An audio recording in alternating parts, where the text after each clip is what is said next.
Hoy tenemos fiebre del oro, lucha contra Pancho Villa y toreo. Todo a través de la vida del primer torero chino.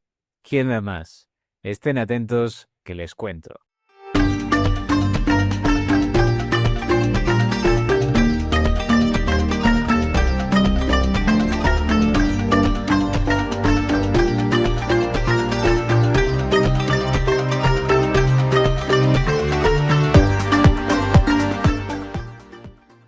En China existe la lucha tradicional contra los toros por parte de humanos, lo que se conoce como el Ganyu, luchar contra el toro.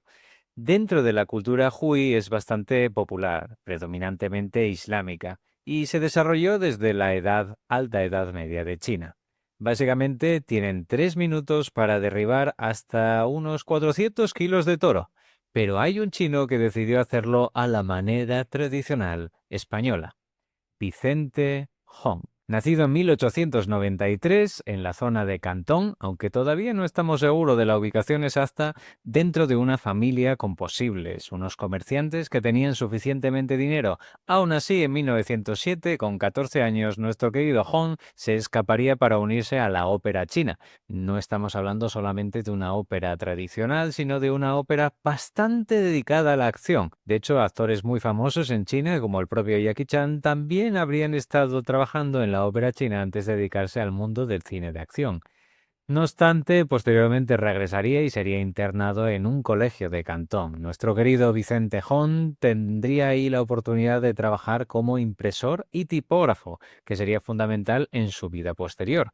Su familia, finalmente tratando de evitar ciertos problemas dentro de la China del momento, decidieron emigrar a California, donde desde hacía varias décadas era habitual que los chinos estuvieran trabajando. Evidentemente, todos aquellos que conozcan el evento de la fiebre del oro o de la construcción del ferrocarril en los Estados Unidos sabrán de la importancia de la población china en todo este proceso. Pero finalmente su familia decide desviarse e irse a México, donde tendrían un hotel. Desde la construcción de este hotel estarían viviendo hasta el fallecimiento del padre de Hong.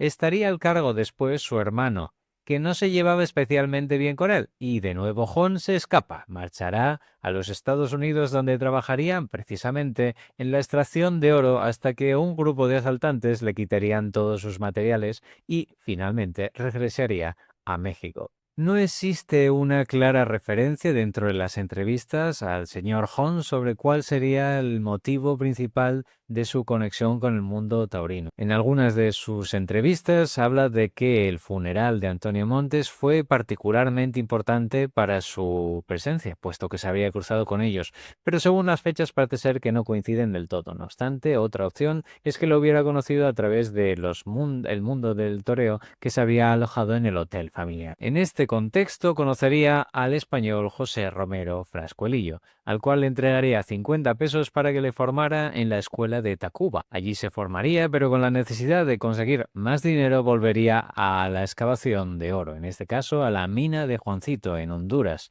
Allí llegaría a reunir nada más y nada menos que 40.000 pesos, una buena fuente de recursos que llevaría hacia México, pero allí lamentablemente coincidiría con la revolución contra Porfirio Díaz, la Revolución Mexicana de 1910. En ese momento contaría entre 18 y 17 años y ese tesoro lo terminaría escondiendo enterrado en un baúl. Durante este periodo llegó a conocer a Álvaro Obregón, aunque es mucho más conocido su socio, Pancho Villa.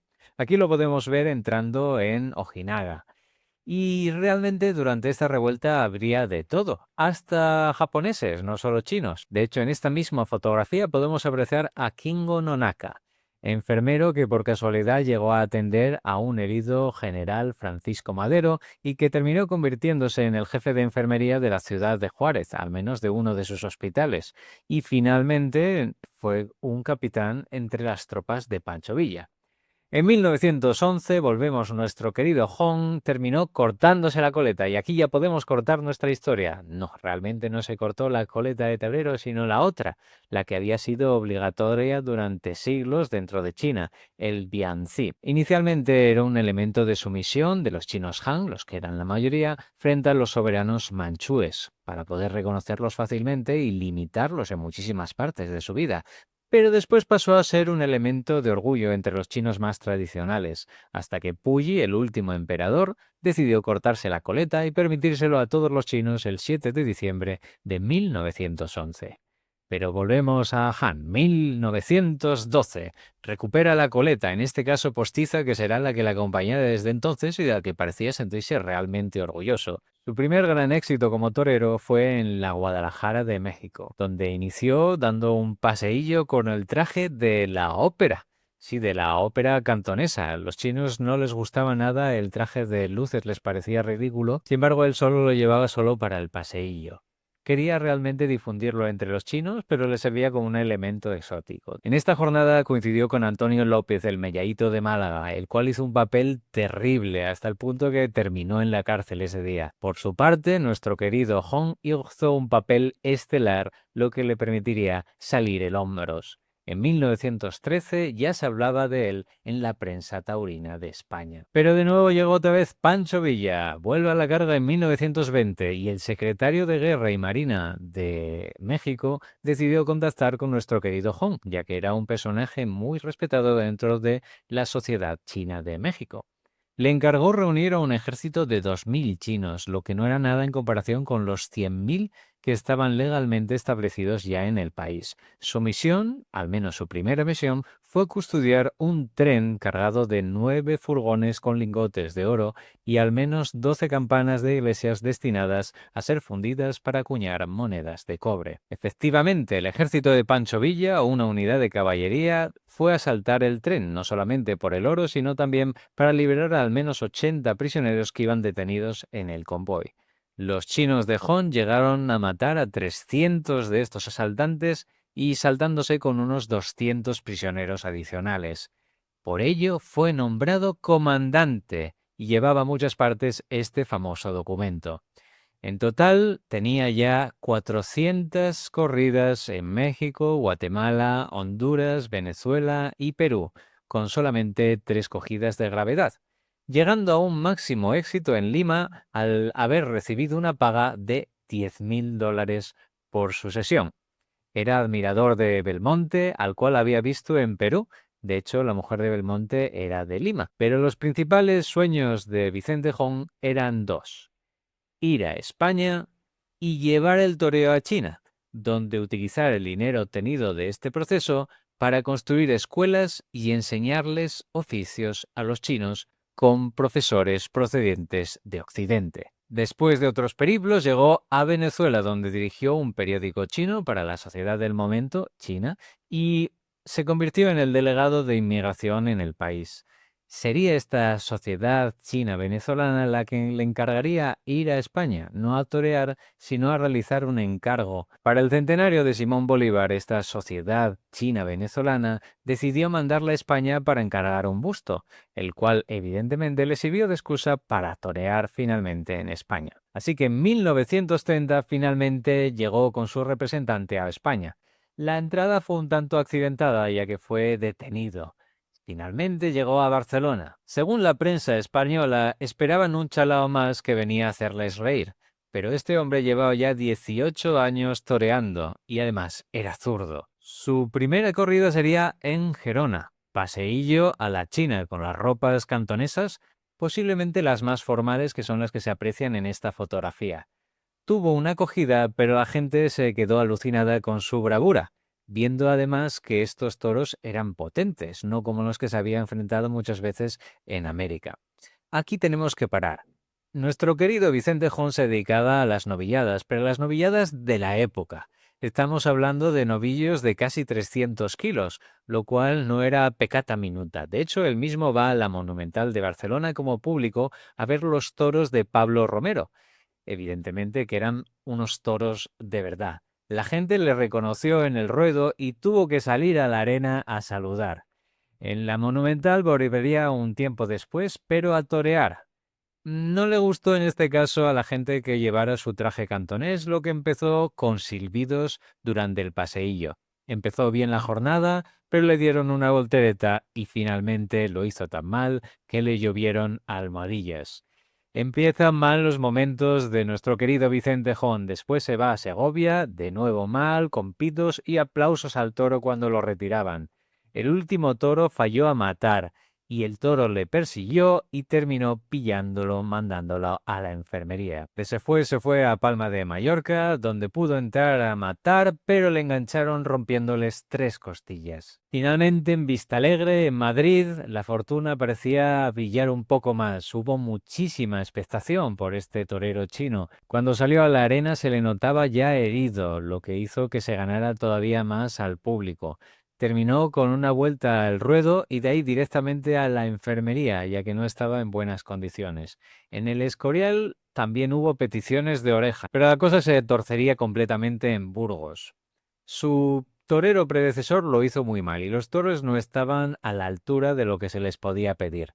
Mantuvo la situación, recibió algunos pitos por dar una vuelta al ruedo, pero realmente se lo habría merecido según las descripciones, pero el tercer toro estaba asustado hasta de su propia sombra. Por lo tanto, aquí se montó un terrible problema porque no había un sobrante, un toro sobrante. Llegó a entrar la policía con porras y con sables y la masa fue a asaltar el gobierno civil.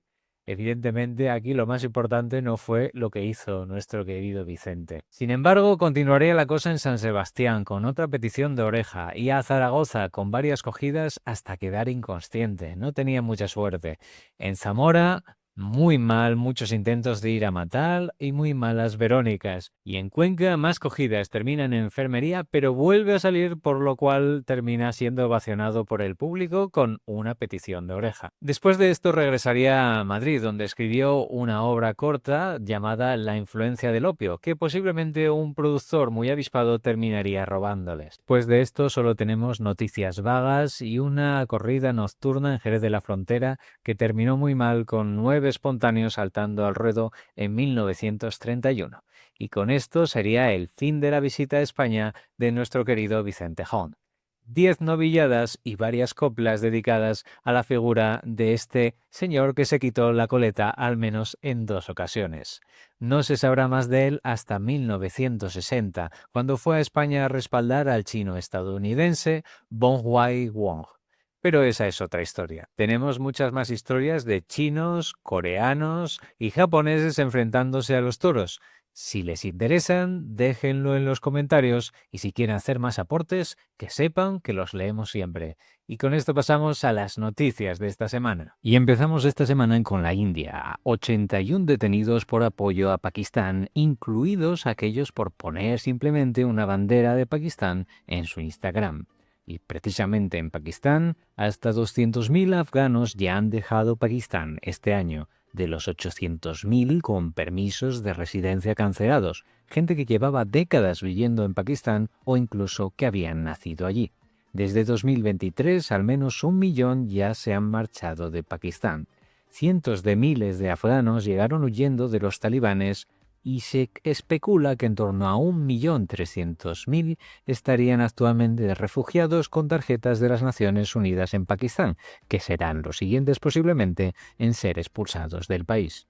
En Tailandia, un elefante ha descubierto que puede entrar en las tiendas a comer, uno de los 4.000 elefantes salvajes que hay en las reservas del país. En total se comió 9 bolsas de galletas de arroz dulces, un bocadillo y plátanos secos.